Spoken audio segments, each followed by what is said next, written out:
Kumplesibun hakane ka video ngan ai ka jimen tip shapi namanta ka examination lane ka test melapenlai da ka Meghalaya teacher eligibility test MTET arjar arpulai te perlok ada pikuap na apply ya kane ka test sewa one page ya kane ka video hadu ban nakut nang mapinyo ya ki jintip kum kino ki karan pule filap na apply ya kane ka examination namanta ka lower primary but upper primary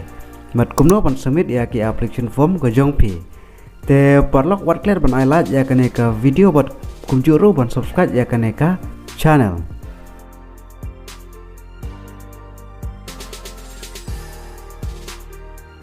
ka director jong ka educational research and training DRT ka khot online application namanta ki candidate kibdei ki permanent resident jong ka Meghalaya namanta ka Meghalaya teacher eligibility test arjar arpulai but namanta ka tarik tho tentative examination kadai hadu ka sitrik Disember arjar arpulai but kelas dat ban submit ya ki application form ko jongpi kadai hadu ka arpendru tarik Oktober arjar arpulai te ka kerteng jong kane ka exam kadai ka Meghalaya teacher eligibility test arjar arpulai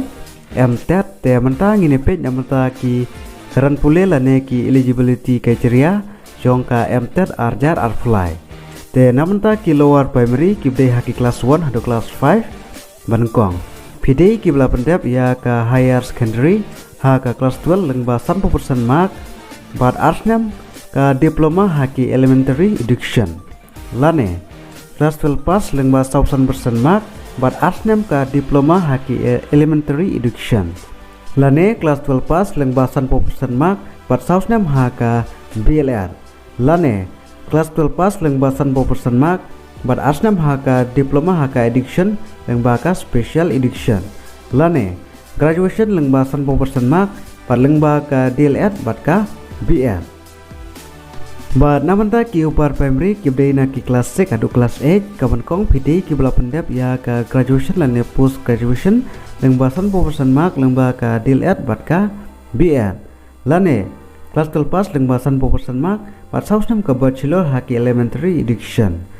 lane graduation lengba 100% mark but sisnam ka BL lengba ka special education te lada pidei na ki candidate ki bedei na ki SC ST OBC but PWD categories ka minimum qualification kadai 100% mark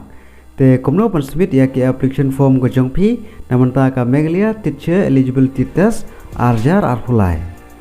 te perlok lada pidon kamon bat ka karan pule pila ban apply online namanta ka Meghalaya teacher eligibility test arjar arpulai lengba ka Meghalaya education department official website nadu ka lai tarik Oktober hadu ka arpendru tarik Oktober arjar arpulai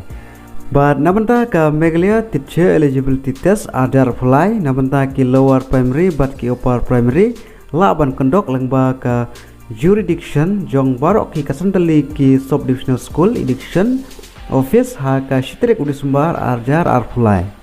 te parlok tangkini jiben tip hakane ka video bat ngine page pat haka weka video kumplesibun